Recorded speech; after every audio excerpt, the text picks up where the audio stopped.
ഏറ്റവും പുതുതായി വരുന്ന വാർത്ത എന്ന് പറയുന്നത് സ്വാശ്രയ സമരം താൽക്കാലികമായി നിർത്തിവെക്കാൻ UDF പാർലമെന്ററി പാർട്ടി യോഗത്തിൽ നിർദ്ദേശമുണ്ടായിരിക്കുന്നു. അന്തിമ തീരുമാനം അല്പസമയത്തിനകം ചേർന്ന UDF യോഗത്തിൽ ഉണ്ടാകുമെന്ന് തന്നെയാണ് വിവരങ്ങൾ. MR സജേഷ് ചേർന്നുണ്ട് വിവരങ്ങളുമായി. സജേഷ്, പ്രത്യേകിച്ച് സഭ പിരിഞ്ഞു, ഇനിയിപ്പോൾ 17-ാം തീയതി ചേരുള്ളൂ. സഭയ്ക്കുള്ളിലെയും അല്ലെങ്കിൽ പുറത്തെ നിരാഹാരം അടക്കമുള്ള കാര്യങ്ങളിലൊക്കെ ഇനി എന്താകുമെന്നൊരു വലിയ ആശങ്ക നിലനിൽക്കുന്ന പശ്ചാത്തലത്തിലാണ് സമരം താൽക്കാലികമായി നിർത്താനുള്ള ഒരു തീരുമാനം വന്നിരിക്കുന്നത്. ഇതുമായി ബന്ധപ്പെട്ട് എങ്ങനെയൊക്കെയാണ് നിർദ്ദേശങ്ങൾ വന്നിരിക്കുന്നത്, എന്താണ് വിവരങ്ങൾ?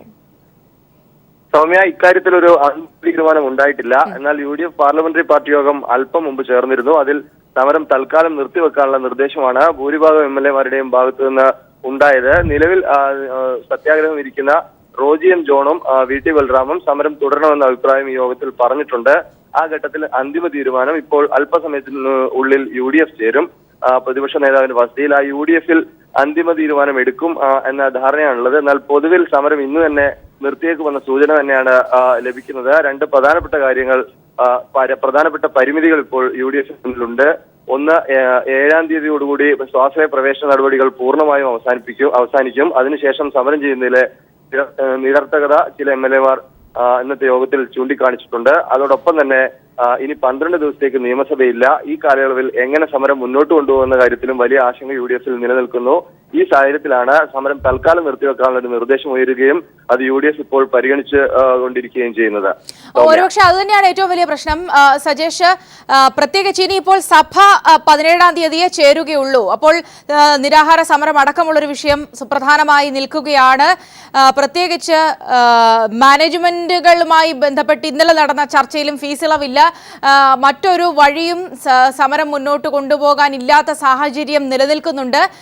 പക്ഷേ അതോടൊപ്പം തന്നെ ഇപ്പോൾ സമരം നിർത്തിയാൽ അതൊരു പരാജയമാകും, ആ വിധത്തിലായിരിക്കും പരിഗണിക്കപ്പെടുക എന്നൊരു ഭീതിയും UDF ക്യാമ്പിനുണ്ട്. ഇത് രണ്ടും കൂടി തുലനം ചെയ്തുകൊണ്ടൊരു ഒരു തീരുമാനം, അത്തരം ചർച്ചകൾ എങ്ങനെയായിരിക്കും നടക്കുക? നിലവിൽ തന്നെ സതീഷിനെ പോലെയുള്ളവർ അല്ലെങ്കിൽ പ്രതാപനെ പോലെയുള്ളവരൊക്കെ അഭിപ്രായ വ്യത്യാസമായി നിലനിൽക്കുന്ന സാഹചര്യവുമുണ്ട്. തീർച്ചയായും സൗമ്യ, മിനിഞ്ഞാന്ന് നിയമസഭയിൽ മുഖ്യമന്ത്രി നടത്തിയ പ്രസ്താവനയോടുകൂടി ഈ സമരം പിൻവലിക്കണമെന്ന് അഭിപ്രായം ഒരു വിഭാഗം UDF നേതാക്കൾക്ക് ഉണ്ടായിരുന്നു. UDF ഉന്നയിച്ച പ്രധാനപ്പെട്ട രണ്ട് വിഷയങ്ങൾ മുഖ്യമന്ത്രി അംഗീകരിക്കുകയായിരുന്നു. ഒന്ന്, തലവരിപ്പണം ഉൾപ്പെടെയുള്ള കാര്യങ്ങളിൽ ക്രൈംബ്രാഞ്ചിനെ ഉപയോഗിച്ച് സമഗ്ര അന്വേഷണം.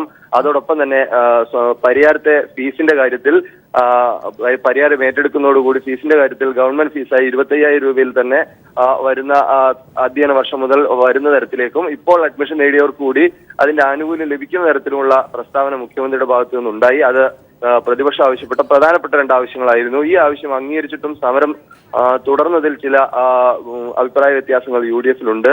അതുകൂടി കണക്കിലെടുത്താണ് കോൺഗ്രസ് പാർലമെന്ററി പാർട്ടി യോഗത്തിൽ ഇനി ഈ രീതിയിൽ സമരം തുടരേണ്ട കാര്യമില്ല എന്ന നിർദ്ദേശം ഉയർന്നത്. അതിൽ ഭൂരിഭാഗം MLA-മാരും അത്തരം അഭിപ്രായമാണ് സൂചിപ്പിക്കുന്നത്. UDF അങ്ങനെ ഒരു തീരുമാനം തന്നെ കൈക്കൊള്ളും എന്ന സൂചനകളും ലഭിക്കുന്നു. സമരം ഇന്ന് തന്നെ തീർന്നേക്കാനാണ് സാധ്യത. സൗമ്യ, MR സജേഷാണ് വിവരങ്ങൾ നൽകിയത്. സമരം ഒരുപക്ഷെ എങ്ങും എത്താതെ തന്നെ അവസാനിപ്പിക്കേണ്ട ഒരു സ്ഥിതിയിലേക്ക് പോകുന്നു എന്ന തരത്തിലുള്ള ഒരു ആശങ്കയാണ് നിലവിൽ നിഴലിക്കുന്നത്.